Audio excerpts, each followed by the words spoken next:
Peace. Islam. Sheekamauga Alamassee-El. Coming at y'all live. Deep down. Alamassee Arabian country. Still in Alibamu, the old Alibamu turf, Mekasuki turf, Arabian turf. You already know what it is. Coming at y'all from the historic Moorish town of Tallassee. Tallassee, we already know, you do the knowledge, means old town. You're gonna see a lot of tallies and you know, around this turf. You know what I'm saying? If you just ride around Talladega, Tallassee, Tallahassee, Talla is just town. You know what I'm saying? So, you know, and it's right on the banks of the Tallassee River. Beautiful country. Got moss. You know what I mean? Peat moss trees. I mean, this is a beautiful country right here. You know what I mean? Tallassee River. That's an old river, part of the river highway system. That's how we used to get around. You know what I'm saying? And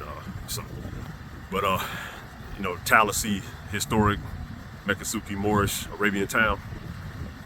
And just more, you know, if you do the knowledge to Tallassee like we finna do, you're gonna find out that it just more death blows to the fake slave narrative. More adding to the understanding of how you had your own country that was just literally switched over. Jurisdiction was switched over. You know what I'm saying? That's all that happened. You know what I mean? Like nothing changed. It's always been this way. Again, the culture was just not industrial back in these times. You know, the organization was literally the same, and the Muslim law was running this turf all the way up to like 1830, the 1830s. You know what I mean? And we're gonna see how very scantily settled this place was. You know, really close to the time of the so-called Civil War. You know what I'm saying? And when you say settled, that just means, when you say the scantily settled, that just means you got these new people coming in who are, you know, dealing more so under the newer laws of the so-called, you know, the new United States demonstration. You know what I mean? Where it was more inclusive. It was less about nobility, more about, you know, who's going to be a good worker and who's, you know, again, who's going to do what they're told. You know, that's again, the old Southern American culture was more about nobility and bloodline and all of that. You know what I'm saying? And the corporate demonstration can't really exist in that. In the corporate demonstration, you know, regular people who don't necessarily carry any noble blood and things of that nature, or who haven't proved themselves, can kind of get high positions and things of that nature based on how well they do what they're told. That's essentially when you say settler population, that's what was coming. And it's funny because if you do the knowledge, they're always talking about the frontier. You know what I'm saying? Like this was some new place. No, the difference was the frontier to a so-called settler, and again, a settler has nothing to do with any type of color or anything like that. But a frontier was just a country border where you just couldn't go past this border without adhering to an entire different culture. Where if you were in this new demonstration, this new peasant demonstration, you was gonna be at the bottom, and you literally were gonna have little to no rights. You were gonna see cats walking around, big giants and stuff like that, walking around dressed like yours truly. And you better not even look a red stick type of brother like me in the face. You know what I'm saying? You had to look down walking past in the country that was past the so-called frontier. The settlers, they always say it was the frontier. No, that just means you goofballs couldn't go past a certain point. You couldn't be around us nobles like that. You had to have permission.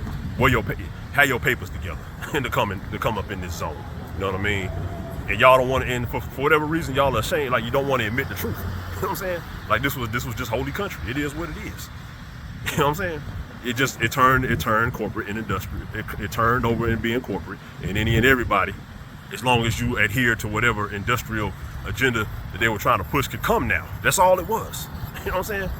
So I mean, let's just face reality. But anyway, we're gonna read the history of Tallassee. This is an old Mekasuki town, old Moorish town, old Muslim town. We're gonna read the history of Tallassee, and we're gonna realize we're gonna just get more of an understanding of how a lot of people are just getting here. You know what I'm saying? This is an old town with old technology, and we've been doing our thing. We've been getting to the paper. You know what I mean? It's just, again, you had to be in the blood to get to the paper around here. You can't just be a good worker, good wage. You know what I'm saying? A good wage worker. And just come around us and be a regular person and think you finna get to the paper. No, you gotta be noble around here to get to the paper. You gotta be in the blood to get to the paper. You know what I'm saying? But anyway, let's do this. Let's do the knowledge. So this marker right here. See the marker. History of Tallassee. You know what I mean? So Let's read it. This land belonged to the Creek Muskogee Indians, the Miccosukee Moors, the Creek Muskogee Indians, who had lived in the Tallassee area for hundreds of years until their removal in 1836. Now we already know about 1836. That's just when the Barbary government of Tallassee in this area dissolved. We wasn't arresting folks no more, and they could, some of these silly looking people could move in. A few of them could move in, because again, we still the majority. You know what I'm saying? You still, just because the jurisdiction fixed don't mean you still ain't got some Muslims walking around here that will slap the hell out you. You know what I'm saying? They'll knock you upside your head. So they had to trickle in. So, but anyway, Benjamin Hawkins. Benjamin Hawkins is a big player in the old South, and the advancement of the United States through the South and all that. Benjamin Hawkins. Again, he probably was a brother, but we already didn't address that. So Benjamin Hawkins, the Creek Indian agent for the U.S. government, visited the Creek Indians in 1798 in the Tallassee area. He saw the Great Falls of the Tallapoosa River. He predicted that because of the river, the falls, and an abundance of rock, elements existing for building a large city at the falls. In less than 50 years, his prophecy was fulfilled. No definite date can be given for the founding of Tallassee, but evidence shows, of course, they don't know. You know what I'm saying? They admit they don't know. They know they wasn't allowed down here. You know what I'm saying? But no definite date can be given for the founding of Tallassee, but evidence shows that it was in existence in 1835. Man, come on, son. Man, come on, man. Why would they need evidence to show that it was in existence in 1835? Yo, that's literally 25 years before the Civil War. So who was running the South? Man, I mean, listen, these schools and these missionary, these missionary, what's around here. They done rock folks to sleep, but they got the real history has always been in your face, but it's just not. Again, people are rocked to sleep with entertainment and lower level goofball stuff. Their relationships and going and partying, getting drunk and going to Freaknik, they abandon their own culture right in front of their face. You know what I'm saying? And it really all ought to be ashamed of y'all self. You know what I'm saying? But anyway, so he just said they don't even know. Tallassee, they said evidence shows that it was in existence in 1835. But Benjamin Hawkins been down here since 1790. He been down here in 1798. So that means he was one of us. He was related to us. Benjamin Hawkins from the United States. The old head honchos in the United States was related to us. They was able to travel. The new goofballs and the settlers, these were the low people in that demonstration back then. They couldn't move around. But when they started getting control of the curriculums and they let these people rewrite the history books and all that, they had to write it from their perspective. They did not know. So they of course, like I said, we don't deal with color, but they might have lightened these old people up, George Washington's and all these people. They might have lightened them up a little bit. But they had to write it from their perspective of they ain't gonna know it. You know what I'm saying? And we've been getting that history. You know what I'm saying? All right, so check it out. They didn't know Tallassee was in existence in 1835, man. So they was some antebellum slave masters running these black slaves. But they didn't even know Tallassee was that Alabama was supposed to have been a slave state. And in a way it was, because again, the lames and the goofies and the people and the criminals and all that, they did get locked up and put on camps down here. We just didn't play like that. You got caught out of bounds, you was gonna get beat upside your head, you might get murked, but you might get put to hard labor. And you read Old Testament scripture, it tells you to put these clowns to hard labor. That's just what it was. You know what I'm saying? We was living the Old Testament. It's this new stuff that they ain't really with all that. Where, you know what I mean? They not really, they allow a lot of crime and all that, because that's how they get paid. You know what I'm saying? The South was not lawless. It was about order down South. And that's slavery to these other clowns, because they know they finna get locked up for the nonsense. You couldn't be an unruly, drunk, crazy person in the old South and think you wasn't finna get him done. And that's slavery to these people. You know what I'm saying? They gotta be the criminal animals that they are, and they wanna be free to do that. You couldn't be free to do that in the old South. It was order, it was nobility. You know what I mean? Like, you had to follow the laws. That's slavery to them. You know what I mean? But anyway, okay, so again, it's just crazy, man. So again, so they just said that Benjamin Hawkins came here in 1798, but now they talking about some evidence existed. Tallassee was in existence, man. So Benjamin Hawkins didn't come back and tell y'all about Tallassee. Y'all couldn't come down here like that, man. You know what I'm saying? Anyway, all right. So the settlers came into. All right. So existence in 1835. Prior to 1832, very few families. Prior to 1832, very few families had settled in the Tallassee region. During 1837, 1840, we keep talking about that, groups of settlers came into central Alabama. So they weren't even down in central Alabama before 1840, you know what I'm saying? Central Alabama and the Tallassee area from Virginia, North Carolina, South Carolina, and Georgia. During this period, a thriving new town was built of native wood and stone in the west bluff of the lower Tallassee River. Now that's a whole lot of cap. You know what I'm saying? They ain't built nothing. This town been here. You know, we built all our towns on these rivers because the rivers was the highways. It ain't no different from like Highway 75 passing through a town now. The rivers used to pass through the towns. They was the highways. You know what I'm saying? They talking about they building it on a bluff. No, the town was already, that's how we built our towns, because you used to get around on the rivers, not the highways now, not the damn roads. You know what I'm saying? Boy, I tell you, y'all are just funny, man. But anyway, let's continue. In 1841, the Tallassee Falls Manufacturing Company was chartered by the Alabama Assembly at the Great Fall. Okay.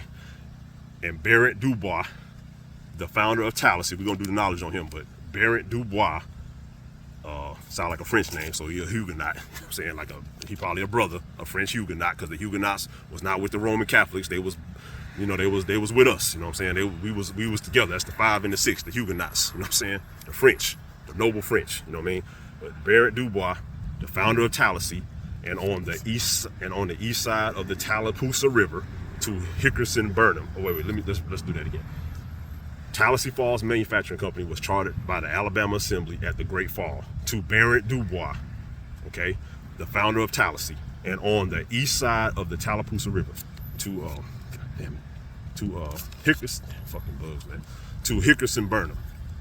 Then in 1844, Thomas Meriwether Burnett, the father of Tallassee, and William M. Marks built Tallassee's first cotton mill. That sounds like some cap to me. They were responsible for the first industrial development of Tallassee. See what we talking about, this industrial development? During the Civil War, Tallassee became a supply center for the Confederacy.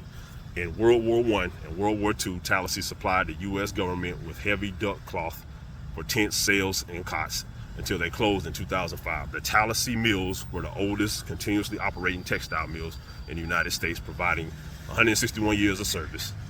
On January 1908, Tallassee was incorporated. Now let's do the knowledge to Barrett Dubois. And they just said Tallassee was industrialized, but okay. So let's look into the history of Barrett Dubois. It says, if you do the knowledge to him, we done researched Barrett Dubois, because again, these people just started getting here in 1840, and they talking about they got here in 1840, only a few of them, but they talking about they already running industries in 1844. You know what I'm saying? And they done built the dang on cotton mill in 1844, and they just got here in 1840. No, they're taking over. They're taking over jurisdiction of existing plants, existing mills that's already been here. We already been doing our thing. It's nothing new. You know what I'm saying? You can't build all this stuff up in no 4 years. They give you these crazy history that don't make no sense. But anyway, so it says, if you look at Barrett Dubois, and he's a French Huguenot from New York. He came down here. Again, the Huguenots were the Moors from over, you know, was our Moorish homies, our Moorish-French homies, might have been the Haitians. You know, these type of people who was on our tip. They was on the old culture. They was on the nobility. They was on the old culture. The new Roman culture, or the peasant type of culture. That's who we was beefing with. So the Huguenots was riding with us. You know what I'm saying? So he was a brother most likely. So it says Barrett Dubois. He came to Tallassee. Barrett Dubois, remember his name. He comes to Tallassee in 1835, around that time. Now it says Barrett Dubois, he's a so-called settler, okay, but he married Millie Reed, a Creek woman. Millie Reed, you know what I'm saying? So again, you might have been so-called Creek, but you might have had two names. You might have had Millie Reed's name might have been Alicia, Alicita, or something like that. You know what I'm saying? An old Mekasuki word. But her English Welsh name was Millie Reed. Now y'all already know Millie Reed is an old Mississippian name from, you know what I'm saying? Like that, y'all might have a grandmama named Millie Reed. Come on now.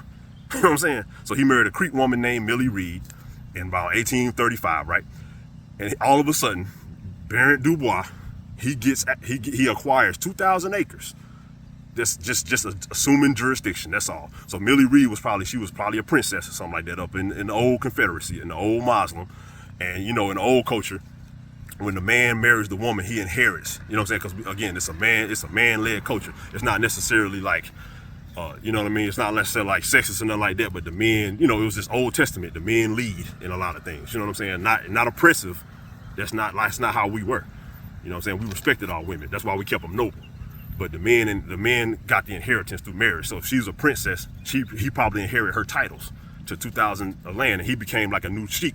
He probably married the sheik's daughter or something like that, and he became a new sheik because he's dealing with the United States. You know what I'm saying? Because we had these treaties. So we didn't have the Barbary situation no more, so you probably would just get another brother who's in the United States, let him marry your daughter so y'all can maintain everything through the trusteeship. You know what I'm saying? That's exactly what type of stuff that was happening.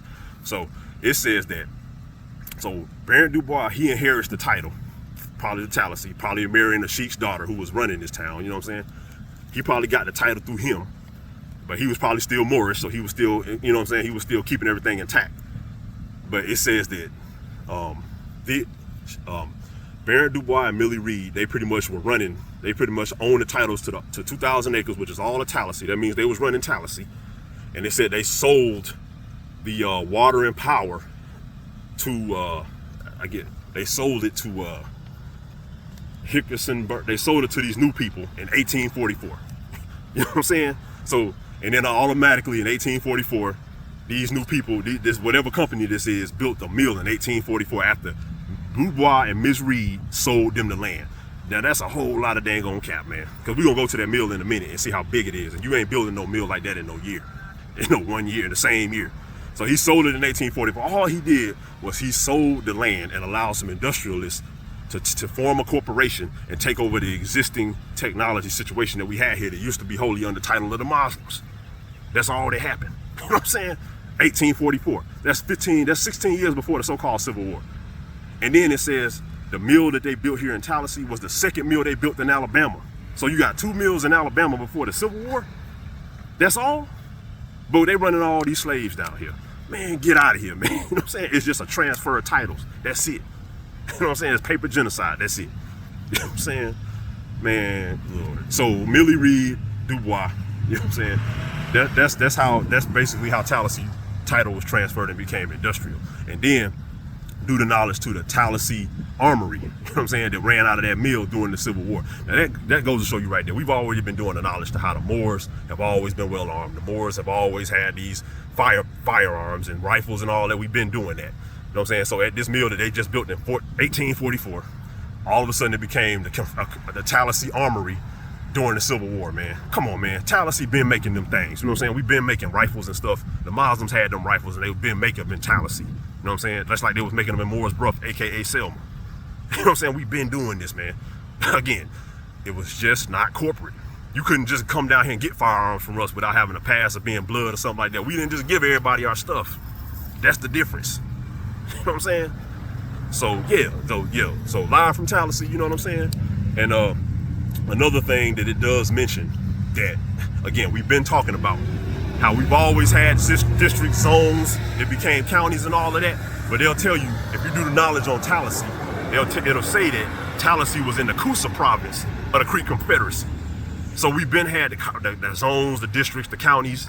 It just got converted over. So Coosa, and it even had a capital town. You know what I'm saying? So Coosa was the old province. You got to start doing the knowledge to your old setup. You know, y'all are in this new setup, and again, you're gonna be at the bottom of the caste system in this new setup. You got to get back to your old setup. So this was Coosa. You know what I'm saying? I don't even know what county this is, but it's not a county to us. And that's how you got messed up, because you started taking on their language and all that stuff instead of using your old stuff. So you still should call it Coosa. You know what I'm saying? You don't call it whatever county, English, Welsh county it is. That's for them. And that's fine. You know what I'm saying? We had these treaties, we got the Moroccan treaties, let them do their thing, but you're supposed to call it Coosa. Get back to your stuff. This is Moorish Muslim. And for all the lames that want to be some old fake Indians and all that, you know what I'm saying? You know, y'all want to be on the federally recognized and all that, man. Listen, you have no rights. You know what I'm saying? The old South was Moorish. 5 and 6 French Moorish. They're the only ones who got the right to any goddamn thing. The real Moors. Everybody else, everybody else is just up under the Moors, you know what I'm saying? In this particular Barbary turf. So if you don't claim Moor, you can't claim none of all this stuff. You can't claim, check this out, let's walk over here let's just walk over here to the Tallapoosa River. and see how see how we got down. You know what I'm saying? Let's just walk over here and show you goofies. You know what I'm saying? Like, and then it just said Benjamin Hawkins came out here and he envisioned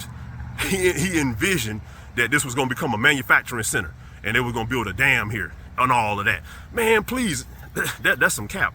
He came here and saw it was already built up. He saw a mill here. He saw the dam. He just said, oh, at some point, this new United States thing, we're going to try to take that over. You know what I'm saying? We're going to industrialize it and get that money. These moles down here is holding it for themselves. They hold it. You know what I'm saying? They ain't sharing the wealth. You know what I mean? So we're going to get that at some point. That's what he was saying. He ain't came down here and just saw the vision. He saw what it was. It was already down here. You know what I'm saying? Let's just do the knowledge.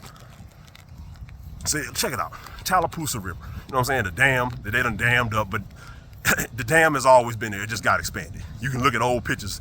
You know what I'm saying? The electric power, it said on that marker that Dubois and Millie Reed sold water well, not on the market, but I did the knowledge.